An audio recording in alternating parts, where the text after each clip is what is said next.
सुषमा एक गरीब विधवा महिला थी जो पिज्जा पराठे बनाकर बेचा करती थी। एक दिन सुषमा अपना ठेला लेकर घर आती है तो उसका बेटा आर्यन उससे कहता है, माँ, आज कितने पैसे कमाए? मुझे कुछ पैसे दे दो, मुझे दोस्तों के साथ घूमने जाना है। बेटा, कल ही तो तुझे पैसे दिए थे। चुपचाप उसे कुछ पैसे निकाल कर दे देती है। वो पैसे लेकर आर्यन वहां से चला जाता है। हे ऊपर वाले, ये तूने मुझ पर कैसा अत्याचार किया है। पहले मेरे पति को मुझसे छीन लिया, फिर गरीबी की मार मुझ पर डाल दी, और अब मेरे बेटे को अपनी मौत के काम पर शर्मिंदगी महसूस हो रही है। ऐसे ही वक्त गुजरता जाता है। सुषमा धीरे धीरे अपने काम से कुछ पैसे जोड़ लेती है। साथ ही दूसरी तरफ आर्यन बुरी संगत में फंस जाता है और विधि नाम की एक तेज तरार लड़की के प्रेम जाल में फंस जाता है। लेकिन कौन माँ बाप तुझ निकम्मी को अपनी बेटी देंगे? लेकिन माँ, आप हो तो पिज्जा पराठे वाली, मुझे कुछ नहीं पता। अगर शादी नहीं हुई तो मैं जान दे दूंगा। अपने बेटे की खुशी के आगे सुषमा झुक जाती है और विधि के माता पिता से जाकर दोनों का रिश्ता पक्का कराती है। लेकिन विधि बहुत ही बदतमीज किस्म की लड़की थी। वो अपनी सास सुषमा को बिल्कुल भी पसंद नहीं करती थी।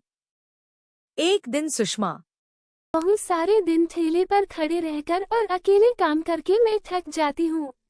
अब से तू भी मेरे साथ चलाकर ठेले पर। आपका दिमाग तो खराब हो गया है। मैं उस 2 टके के ठेले पर काम करूंगी?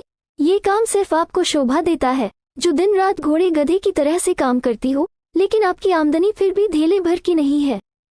ये मत भूलो बहू कि उसी 2 टके के ठेले की वजह से तुम और तुम्हारा पति 2 वक्त का इतना कहकर सुषमा काम पर चली जाती है। लेकिन उसकी ये बात विधि को गुस्से से लाल कर देती है। धीरे धीरे वो आर्यन को उसकी माँ के खिलाफ कर देती है और एक दिन ऐसा आता है जब वो दोनों सुषमा से अलग हो जाते हैं। मुझे छोड़कर मत जाओ बेटा, तुम्हारे अलावा मेरा है ही कौन? इस बुढ़ापे में मुझे तुम्हारी जरूरत है। क्यों रुके आपके साथ? आपके इस ठेले के अलावा और क्या है हमारे पास?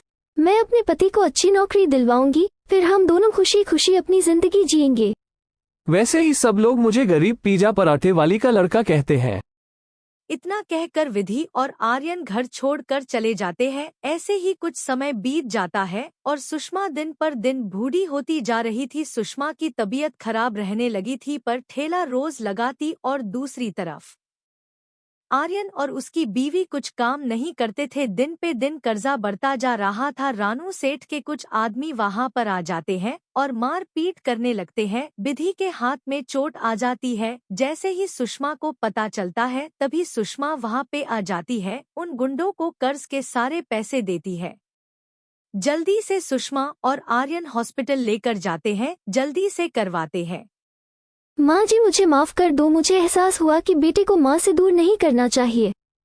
तुम दोनों को अपनी गलती का एहसास हो गया, बस यही काफी है बेटा।